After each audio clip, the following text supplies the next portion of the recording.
Oui, bonjour. Bon, j'espère que vous avez révisé un petit peu votre cours et vous avez préparé des questions. كما وعدتكم مرة أخرى قلت لكم هذه السيمانة هذه غنبداو لا ريفيزيون وعطيتكم 15 يوم باش تراجعوا شوية، يعني إذا كانوا شي أسئلة محددة مرحبا. D'accord. Sinon, je vais essayer de résumer moi-même le cours et l'expliquer. ولكن كنفضل تكون عندكم شي أسئلة. Si vous avez des questions précises, allez-y, je vous écoute pour faire la révision du cours entier. Est-ce qu'il y a des questions précises? Est-ce que vous avez préparé des questions? ولا حتى واحد ما شاف الكور حتى واحد ما راجعو؟ شفت الكور عندي تخافش شويه ما كنسمعكش مزيان. عاود. قلت لك عندي مشكل في ديك الشابيتر الثانيه، مشكل مع ديك البروبابيليتي ديال في اكس الفالور موين ديالاش الفالور موين في ديك الفي اكس وسيغما. Ok. Y a-t-il d'autres questions? Monsieur. Oui. Et quelle est la différence entre l'équilibre thermodynamique? On a trois équilibres. D'accord. Bon, j'ai reçu deux questions. La première question était sur la valeur moyenne. Y a-t-il d'autres questions? Monsieur, j'ai un problème de comprendre le deuxième principe. Le deuxième principe de thermodynamique. Oui. J'arrive pas à bien comprendre ce principe. D'accord. Bon, normalement, le principe thermodynamique, vous l'avez déjà étudié l'année dernière. Mais cette année, on cherche l'entropie. Là, on révisait pas, on n'étudie pas le deuxième principe de thermodynamique, mais juste, on va chercher l'entropie du système. D'accord? L'entropie, on ne va pas la chercher à l'aide de l'entropie thermodynamique que vous avez déjà vu l'an dernier avec l'intégrale de dQ sur T, mais avec la loi de Boltzmann. KB log de oméga. Oméga, c'est le nombre de micro-états dont l'énergie est comprise entre E et plus 2. Donc, deuxième principe, normalement, là, qu'est-ce que je vais expliquer? D'accord? Là, je ne vois pas l'utilité. Mais qui nous intéresse, nous, en physique statistique, c'est l'entropie du système. Et l'entropie, normalement, on applique la loi de Boltzmann, qui dit que, connaissant le nombre total de micro-états accessibles, bien sûr, on peut chercher l'entropie en disant c'est KB, la constante de Boltzmann, fois le log de oméga. Donc, je commence par la première question. Oui. Si je m'excuse, le deuxième principe, la deuxième postulat. Le deuxième postulat, d'accord. Ok, d'accord. Alors, pour la première question qui m'a été posée sur la valeur moyenne. Bon, mathématiquement, lorsqu'on cherche la valeur moyenne, on l'appelle, comme j'ai dit ici, l'espérance mathématique, d'accord? Ou bien on l'appelle la moyenne espérée, c'est-à-dire la valeur moyenne d'une variable aléatoire quelconque. Parce que quand est-ce que je cherche la valeur moyenne? Si j'ai une fonction qui varie, ou bien un résultat qui varie, donc je vais essayer de chercher sa valeur moyenne, d'accord? Si j'ai donné l'exemple ici d'un D, par exemple, où je trouve chaque fois des résultats, soit 1, soit 2, jusqu'à 6, et j'ai fait, par exemple, un certain nombre de tirages, et je cherche quelle est la valeur moyenne des résultats. Et pour chercher la valeur moyenne, par définition, je dis que X bar, par exemple, X de crochet, c'est la valeur moyenne d'une variable aléatoire X, c'est la somme sur tous les tirages, la somme sur X, d'accord, de X P de X. Qu'est-ce que ça veut dire X P de X? Ça veut dire la valeur pour avoir un certain, pour le résultat, par exemple pour le tirage 1, pour le tirage 2, pour le tirage 3, etc. C'est-à-dire X, là c'est le nombre de tirages, la valeur que j'ai eue pour un certain tirage, multiplié par sa probabilité. D'accord? Si je reviens un petit peu à la physique statistique, qu'est-ce qu'on cherche d'une manière générale? On cherche l'énergie interne. L'énergie interne, c'est quoi? C'est l'énergie moyenne du système. Et l'énergie moyenne du système, on applique cette formule-là, mais on l'a appelée, si vous vous rappelez bien, c'est le principe ergodique. Je vais passer directement dans le principe ergodique, je le rappelle un petit peu. Et c'est ce principe, c'est la moyenne, d'accord? C'est la moyenne d'une fonction thermodynamique quelconque, une variable thermodynamique quelconque, que ce soit la température, que ce soit l'énergie, que ce soit la pression, etc. Voilà. Donc, ce principe, par définition, lorsque je cherche la valeur moyenne, là, je l'ai appelé une grandeur physique quelconque, ça peut être l'énergie, ça peut être autre, c'est la somme sur I, d'accord, sur tous les micro-états, AI, PI. Qu'est-ce que ça veut dire AI? C'est l'énergie que je peux avoir pour le micro-état I, d'accord? C'est-à-dire, je fais un certain nombre d'expériences et à un certain moment, je vais avoir la valeur AI avec la probabilité PI. Je peux faire une autre expérience, je vais avoir une autre valeur AJ avec la probabilité PJ, etc. Donc, pour chercher la valeur moyenne de notre grandeur physique, je fais la sommation sur toutes les expériences que j'ai eues, ou sur tous les micro-états, puisqu'on parle dans la physique statistique des micro-états, d'accord, de I, de AI, c'est-à-dire la valeur de cette grandeur physique pour le micro-état I, multiplié par sa probabilité. Donc, j'applique directement la formule de l'espérance mathématique qu'on a déjà étudiée au chapitre 2. D'accord? Autrement dit, je peux, au lieu de faire avec PI, c'est quoi? PI, comme je l'ai expliqué ici, c'est la probabilité de lorsqu'un tend vers l'infini, c'est-à-dire lorsque je fais un nombre énorme de tirages ou bien d'expériences, de NI sur N. Et NI, c'est quoi? C'est le nombre de fois où je vais obtenir ce résultat. Par exemple, je cherche l'énergie E, combien de fois je vais avoir cette énergie? Donc, c'est le nombre de fois pour avoir l'énergie, par exemple EI, d'accord, ou l'énergie E, sur le nombre total d'expériences que j'ai faites, par exemple. D'accord? Donc, pour moi, c'est la valeur moyenne de l'énergie, ou la valeur moyenne d'une grandeur physique quelconque. Alors, l'approche, comme je l'explique ici, c'est le principe ergodique. Qu'est-ce qu'il dit? Il dit que l'approche de Gibbs, thermodynamicien Gibbs, elle est différente. Au lieu de parler de la valeur moyenne qui est égale à la somme sur I, AI, PI, elle dit qu'au lieu de prendre un unique système sur lequel on effectue un très grand nombre de mesures, c'est-à-dire je prends le même système et je vais refaire à la même mesure. Et chaque fois, je vais obtenir une grandeur physique AI avec la probabilité PI. C'est-à-dire Gibbs, au lieu de faire cette expérience-là, et qu'est-ce qu'il fait? Il prend au contraire un très grand nombre de systèmes, N, et il effectue une mesure à un instant donné. C'est-à-dire, à un instant donné, il va effectuer en même temps avec ce grand nombre de systèmes une expérience. Il cherche le résultat. D'accord? Il cherche le résultat. Donc, pour lui, la moyenne d'ensemble, il peut l'écrire ainsi. C'est-à-dire, puisqu'on parle de la grandeur physique A, la moyenne de la grandeur physique A, c'est 1 sur N, c'est 1 sur le nombre de systèmes, puisqu'il est égal à N, multiplié par la somme sur I de la grandeur physique pour chaque système I, d'accord? Et combien de fois je vais avoir la même valeur AI, d'accord? Je fais une sommation sur toutes les systèmes, d'accord?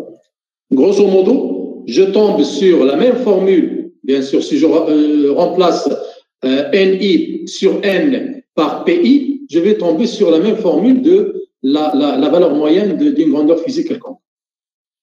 On est d'accord? Et c'est ce qu'on a appliqué dans le système isolé ou bien le système fermé, le système ouvert.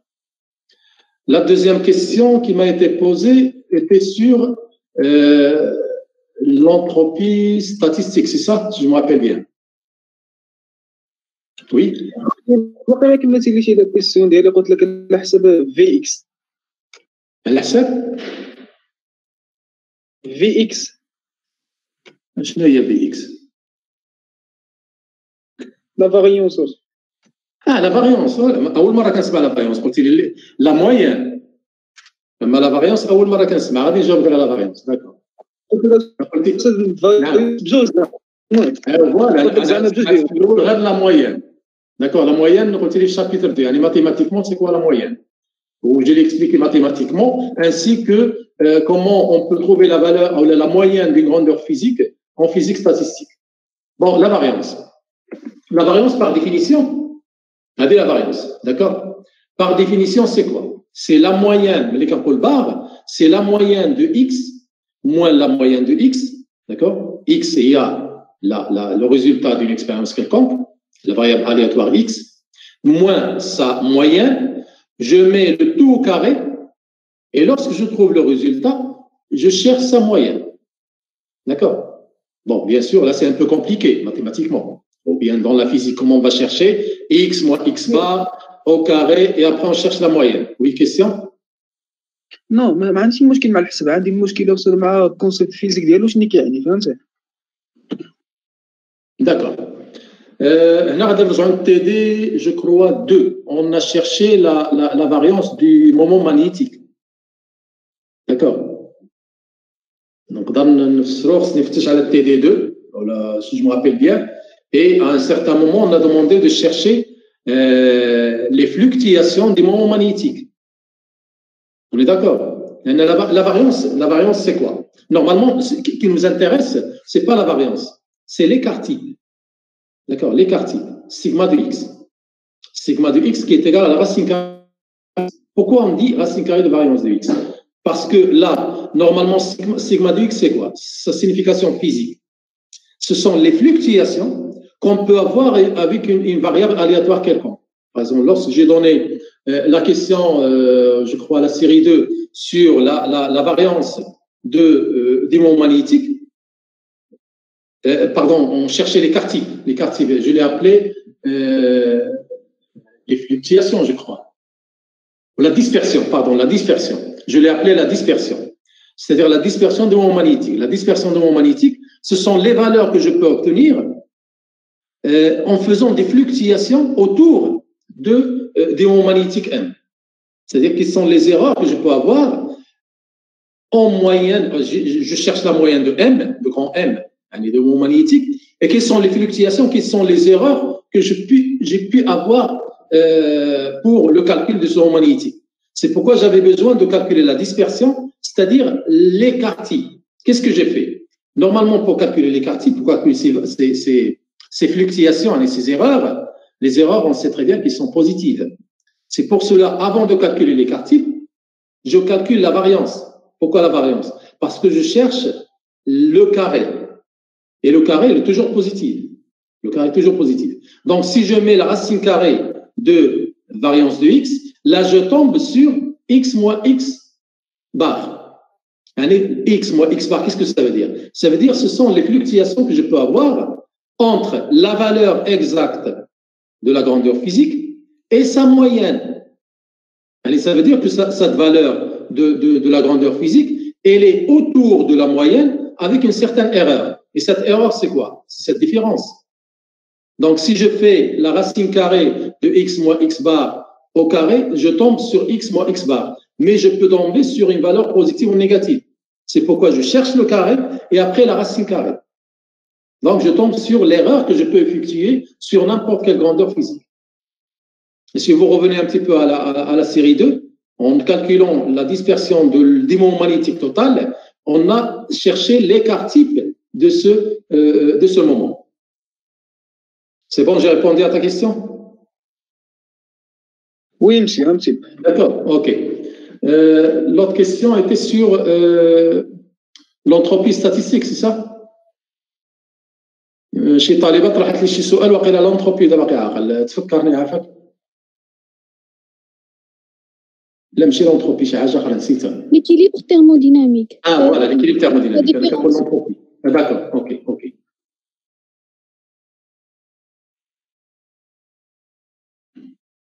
Voilà.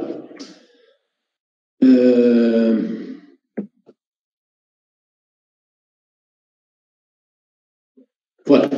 Bon, on a bien sûr sur c'est une explication un peu, c'est un résumé du cours, d'accord, le cours entier, c'est un résumé du cours. Quand est-ce qu'on parle de l'équilibre thermodynamique? C'est-à-dire, lorsqu'on parle d'un état d'équilibre final, ça veut dire on est à l'équilibre thermodynamique. Et l'équilibre thermodynamique, elle est conditionnée par l'équilibre thermique, c'est-à-dire la température doit être la même en tout point du système. J'ai une boîte, par exemple, ou là, une cuve qui contient, par exemple, un liquide. Je peux dire que ce liquide, il est à l'équilibre thermique si en tout point de ce liquide, en haut, en bas, n'importe quel point, il est à la même température. Donc, on parle d'un équilibre thermique. C'est la première condition pour parler de l'équilibre thermodynamique. Et l'équilibre thermodynamique, il est aussi conditionné par l'équilibre mécanique. C'est quoi l'équilibre mécanique? Ça veut dire qu'il n'y a pas de mouvement. Lorsqu'on dit mécanique, ça veut dire qu'il y a un mouvement. L'équilibre mécanique, il n'y a pas de mouvement. Il est expliqué par la formule que la pression est la même en tout point du système. C'est-à-dire, si je prends cette cuve du liquide, si je mesure la pression en tout point de ma cuve, en tout point du liquide, je vais avoir la même pression. D'accord? La même pression. Je parle de l'expérience ici. D'accord? Pratiquement, je vais le voir après. Mais de l'expérience, il faut que, premièrement, qu'on ait l'équilibre thermique, ça veut dire que la température est la même en tout point du système. D'accord? Il faut avoir l'équilibre mécanique, ça veut dire que la pression aussi, elle doit être la même ou constante en tout point du liquide. Et aussi, on doit avoir un équilibre qu'on appelle, par exemple, chimique. Pourquoi un équilibre chimique? Parce que, supposons on croit qu'on est à l'équilibre thermodynamique, pouf, il y a un certain, une transformation chimique qui est due à quelque chose, d'accord? Qui est due à la poussière, qui est due à quelque chose, d'accord? Une augmentation peut-être d'une température, je ne sais pas comment, etc. S'il y a transformation chimique, bien sûr, on peut changer la température, on peut changer la pression, et qui est lié au potentiel chimique. D'accord? Qui est lié au potentiel chimique. Ça veut dire que l'équilibre thermodynamique ne peut avoir lieu que si on a l'équilibre thermique, ça veut dire égalité des températures, que si on a un équilibre mécanique, ça veut dire égalité des pressions, et si on a un équilibre chimique, ça veut dire égalité des potentiels chimiques. Ce que j'ai expliqué ici à l'aide de la dérivée partielle de l'entropie par rapport à l'énergie, ou bien l'entropie par rapport au volume, ou bien l'entropie par rapport au nombre de particules. Ça, je vais l'expliquer dans le cours. Je peux le reprendre d'une manière résumée. On dit que l'état d'équilibre final, c'est l'équilibre thermodynamique, bien sûr. Quand est-ce qu'on peut avoir l'équilibre? Si on est dans une situation qui est la plus probable. D'accord? Dans la nature, lorsqu'on jette, par exemple, un nombre de billes, par exemple, par terre, bien sûr, on va attendre l'équilibre. Quand est-ce qu'on va avoir l'équilibre? Lorsque la situation qu'on va avoir à la fin, c'est la plus probable. D'accord? C'est la plus probable qu'on va avoir, c'est-à-dire où la probabilité elle est maximale. Autrement dit, la probabilité maximale, si seulement c'est puisqu'il est lié à l'entropie et proportionnelle à l'entropie, ça veut dire que l'entropie elle est maximale aussi. Donc, si on a une situation qui est la plus probable, ça veut dire qu'il correspond au maximum de l'entropie. Si on a un maximum d'entropie, ça veut dire qu'on passe par un pic. D'accord? Si on trace une courbe quelconque mathématiquement, on passe par un pic. Et ce pic, si on calcule la dérivée de cette fonction à ce point-là, elle est nulle par rapport à la variable. D'accord? Là, bien sûr, l'entropie, elle va en fonction de l'énergie, du volume et du nombre de particules. C'est pas EVM, mais là, j'ai donné l'exemple de sous-système S1, S2. Bien sûr, S, et là, l'énergie E, je rappelle un petit peu les choses, de volume V, de nombre de particules N qui sont fixées, mais dans le sous-système 1 et 2, E1, E2, V1, V2, N1 et 2, ils varient. D'accord? Mais ils varient de telle manière que la somme, par exemple, des deux énergies de E1 et 2, c'est-à-dire il y a un échange d'énergie entre les deux sous-systèmes, mais leur somme, elle reste toujours constante. Parce que E1 plus E2 est toujours égal à E. V1 plus V2 est toujours égal à V. D'accord? N1 plus N2 est toujours égal à N. Donc, on peut avoir soit un échange d'énergie, soit un échange de matière. D'accord? C'est-à-dire, le volume va diminuer ou augmenter, et aussi, soit un échange de nombre de particules. D'accord? Alors, si, mathématiquement, du fait que l'entropie est maximale, ça veut dire que cette dérivée par rapport à la variable est égale à 0. Quelle que soit la variable. D'accord? Puisque la fonction que j'étudie, c'est l'entropie en fonction. Par exemple, j'ai fixé ici, je ne vais pas étudier les 6 variables, mais j'ai fixé 3 variables, par exemple E1, V1, N1, et je dis que E2 est égal à E moins E1, V2 est égal à V moins V1, N2 est égal à N moins N1. Donc, c'est pas la peine de chercher comment varier l'entropie en fonction des 6 variables, mais il suffit de chercher comment varier l'entropie en fonction de 3 variables, et les autres, bien sûr, ils sont en fonction de ces 3 variables. E1, V1, N1. Alors là, par exemple, si je dérive l'entropie du système par rapport à E1, du fait que l'entropie est maximale, ça veut dire que cette dérivée est égale à 0. D'accord? Cette dérivée est égale à 0. Ça veut dire que S, c'est quoi? C'est l'entropie totale du système entier, constitué de S1 et S2, constitué du sous-système S1 et sous-système S2. Et le sous-système S1 et l'entropie S1, c'est-à-dire l'entropie est additive, parce que l'entropie du système qui est constitué de 2 sous-systèmes, je ne vais pas l'appeler S1, S2, pour ne pas le confondre avec les entropies, mais je l'appelle par exemple sigma 1, sigma 2. Sigma 1, c'est la surface 1, sigma 2, c'est la surface 2. Donc l'entropie du système, c'est l'entropie de la surface sigma 1 plus l'entropie de la surface sigma 2. Donc, pour chercher la dérivée de S étoile, là, je dis étoile parce que je travaille avec un système isolé. D'accord? Je suis dans l'ensemble microcanonique. La dérivée de l'entropie S étoile par rapport à E1 est égale à quoi? Est égale à la dérivée de S1 étoile, c'est-à-dire du système sigma 1 par rapport à E1, plus la dérivée de S2 étoile par rapport à E1. On est d'accord? Du fait que la formule que j'ai liant les grandeurs physiques, température, pression, volume, etc., sont, on doit dériver, par exemple, l'entropie par rapport à l'énergie de ce système. C'est-à-dire, dérivée de S2 étoile par rapport à E1, je ne peux pas la calculer. D'accord? Mais si je la remplace DE1 par DE1 par DE2 et je multiplie par DE2 sur DE1, là, je peux chercher à quoi est égale cette dérivée partielle. D'accord? Et celle-ci, bien sûr. À quoi est égale celle-ci? Par définition, c'est 1 sur T1 étoile. Ça veut dire 1 sur la température du système sigma 1. Et cette dérivée partielle, c'est 1 sur T2 étoile. Ça veut dire 1 sur la température du système sigma 2. Il me reste le rapport DE2 sur DE1. Sachant que E1 plus E2, c'est quoi? C'est E. Et E, c'est une constante. Donc, la dérivée de E1 plus la dérivée de E2 est égale à 0. Est égal à DE, est égal à 0. Ça veut dire que dérivée de E2 est égale à moins la dérivée de E1. Donc, si je remplace dérivée de E2 par moins la dérivée de E1, ce rapport est égal à moins 0.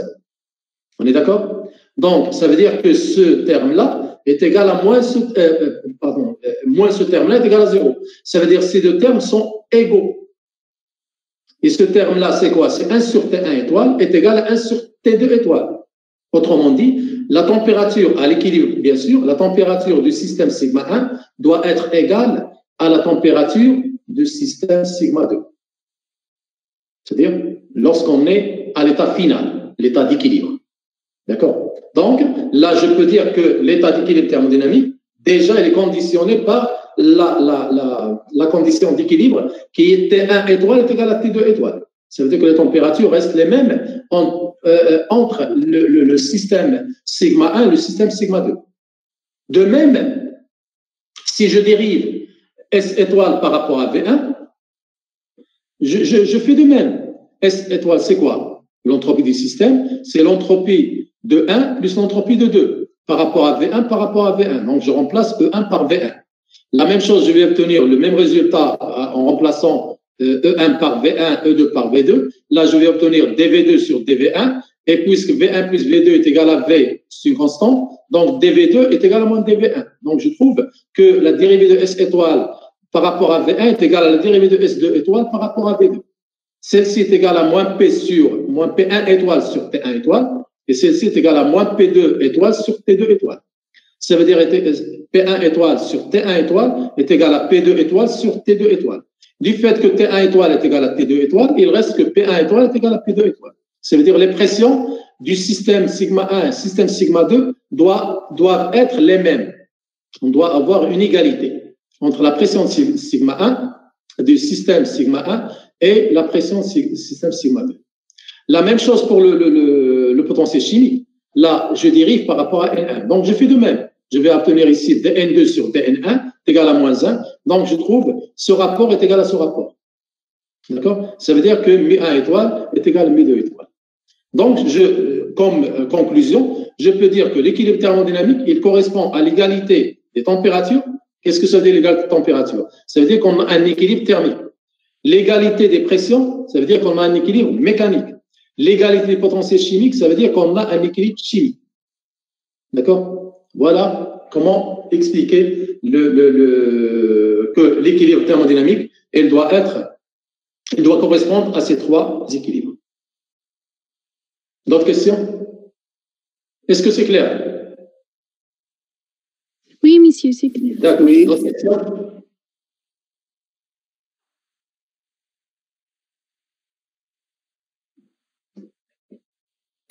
Monsieur, Non.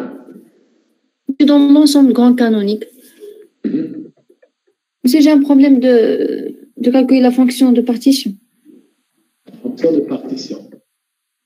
Déjà, la grande fonction de partition, عادة ما كتكونش في الامتحان لأن شوية un peu compliqué. ما عمري كندخلها في les questions de cours.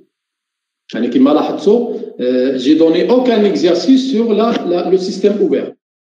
شنو ما سمعت كيسيون شنو كنتي تقول سمعتك شي مزيان بالسبه كونيكسيون بالسبه ديالاش كونيكسيون تقطع ما سمعتي صوتك واخا قلت لك بالنسبه لو سيستيم ouvert, c'est-à-dire la grande fonction de partition, là elle n'est jamais inclue dans l'examen, dans le contrôle. D'accord? Comme vous remarquez, les exercices que j'ai donnés et le contrôle, le rattrapage de l'an dernier et les années passées, là je donne des exercices que sur le système isolé et le système fermé. L'ensemble micro-canonique, l'ensemble canonique. Mais l'ensemble grand canonique, je la laisse peut-être. Parfois, je donne des questions de cours sur cette partie, mais jamais des exercices. On est d'accord? D'accord, monsieur, merci. Ok, voilà. Des questions sur le cours, vous savez.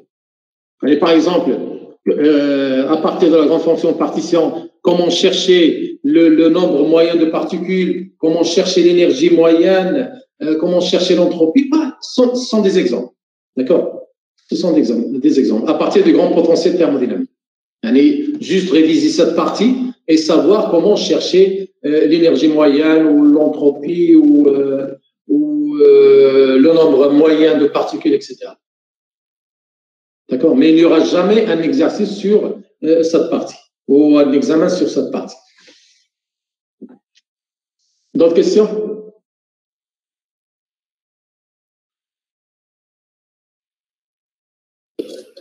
Monsieur, classe 3 عطيتينا نحسبوا هذا la fonction de partition ديال اونكا كلاسيك et اونكا كوانتيك. ديك لي فورمين ما عرفت مين جبناهم حيت عندنا زد سي كتساوي لنا لا سوماسيون دو اكسبونسيون موان بيتا او ال في الكور وفي تي دي ما عرفت مين جبنا ديك اكسبونسيون موان بيتا او ال دي اكس دي بي. pour la classique et pour le quantique درنا la sommation de e moins exponentielle moins bêta n plus 1 demi h bar oméga. ما فهمتش كيفاش. D'accord. Bon, là je vais parler de la formule générale. Mais dans le TD, c'est un cas particulier où j'ai donné l'énergie. Peut-être que ce sont des oscillateurs harmoniques qui ont l'énergie un peu spéciale. Mais je vais parler de la fonction de partition canonique dans le cas général. Dans le cas général, cette fonction de partition est la formule, comme noté ici, ZC, c'est la somme sur L, la somme sur tous les micro-états, exponentielle moins bêta EL. C'est-à-dire la formule générale via la fonction de partition canonique. D'accord? Si on connaît l'énergie EL de chaque micro-état, on peut calculer ZC. C'est-à-dire d'une façon générale. Parfois, on part de la dégénérescence. Il faut faire attention. Il y a des états qui sont discrets, qui sont dégénérés. Un niveau d'énergie, par exemple, qui peut avoir plusieurs micro-états qui ont la même énergie. Dans ce cas, l'énoncé, on parle de la dégénérescence, on parle de G de L. L'énoncé de la dégénérescence, on a niveau d'énergie, une seule particule, un seul micro-état. J'applique cette formule-là. ZL est égal à la somme sur L de exponentielle moins bêta E. On est d'accord? Mais si on parle de la dégénérescence, il faut faire la sommation sur L de GL exponentielle moins bêta E. C'est-à-dire que tu as l'énoncé. L'énoncé, ça veut dire que chaque niveau d'énergie, il admet un seul micro-état, donc on applique, G de L est égal à 1. Donc on applique directement cette formule. Cette formule, elle est tout le temps appliquée, d'accord? Bien sûr, la physique quantique. Dans la physique quantique, on a une discrétion des niveaux d'énergie. Ça veut dire que ces niveaux d'énergie sont discrets. D'accord? Mais si on a une continuité, voilà, si les niveaux d'énergie sont tellement proches les uns des autres qu'ils apparaissent comme continus au niveau macroscopique, dans ce cas, la probabilité, sous la forme de la somme, l'intégrale. Puisqu'il y a continuité, mais après, je vais une somme où on a une continuité, une fonction continue. Il faut une somme si j'ai des états d'énergie discrets. Le premier niveau, le deuxième niveau, le troisième niveau, etc. Donc, pour chaque niveau, je vais essayer de chercher, par exemple, la dégénérescence, de chercher l'exponentielle de moins bêta EL et faire la sommation.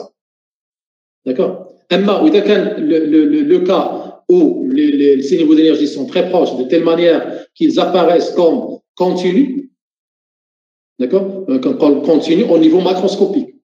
Au niveau microscopique, bien sûr, ces niveaux d'énergie sont discrets. Au niveau macroscopique. Des milliards de niveaux d'énergie, les pointillés ou les petits tirets, qui ont une continuité. Dans ce cas, la probabilité est égale à quoi? On a le cas classique ou la limite classique. D'accord? On a une continuité, ZC à quoi est égal? La probabilité, ZC à quoi est égal? Je compare ZC ici, ZC là. Là, si on a des niveaux d'énergie qui sont discrets, j'applique cette relation, et c'est le cas général en quantique. En quantique, on a des énergies quantifiées, d'accord? Sous forme de des états discrets. Si on a une continuité, j'applique cette relation. D'accord? On a G de L, la dégénérescence, je la remplace par la dégénérescence. Ou le nombre de micro-états qui ont la même énergie EL.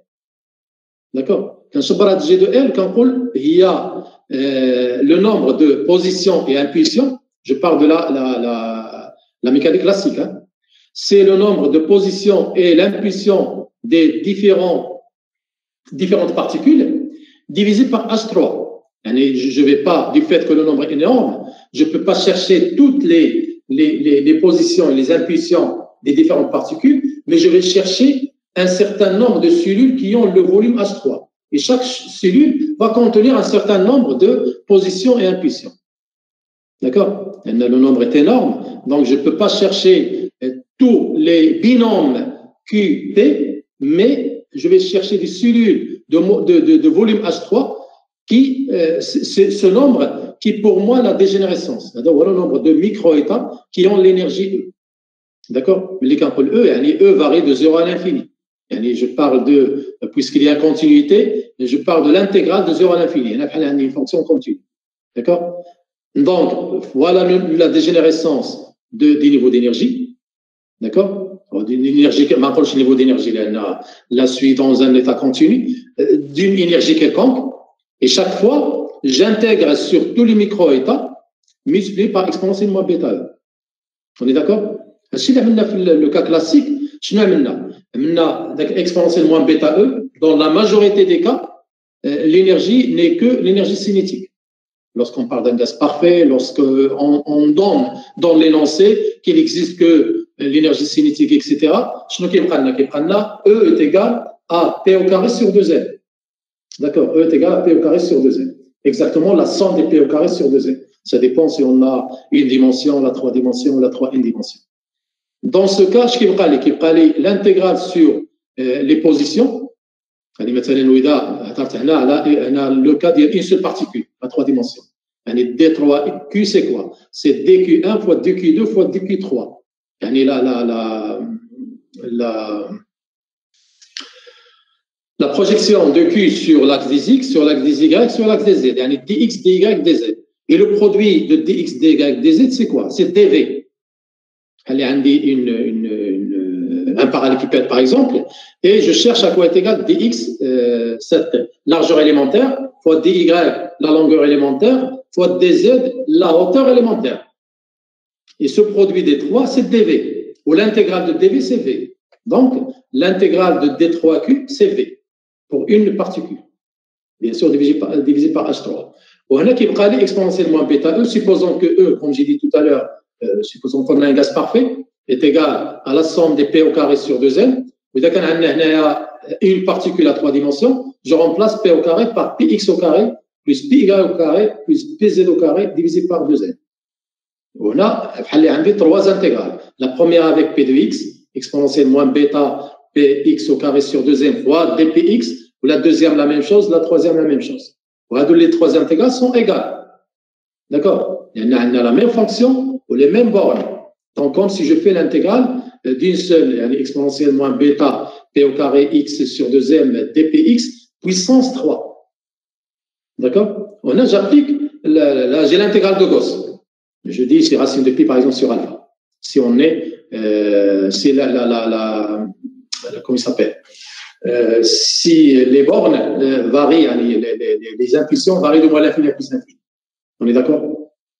Donc, voilà la différence entre, comme je l'ai donné en TD, en contrôle, après le contrôle, lorsqu'on a une fonction, on cherche une fonction de partition canonique dans le cas quantique, du fait que j'ai des niveaux discrets, je fais une sommation directe. Si j'ai un cas classique, là, normalement, c'est semi-classique, ça veut dire que je suis à la limite classique, puisque je divise par H3. Dans ce cas, je fais l'intégrale, en prenant en considération que les micro-états sont représentés par les impulsions et les positions. D'accord? Chaque particule, elle est représentée par Q1, Q2, Q3 sur les 3 axes, et P1, P2, P3 sur les 3 axes. C'est bon? J'ai répondu à ta question? Oui, monsieur, merci. Okay. Y a-t-il d'autres questions?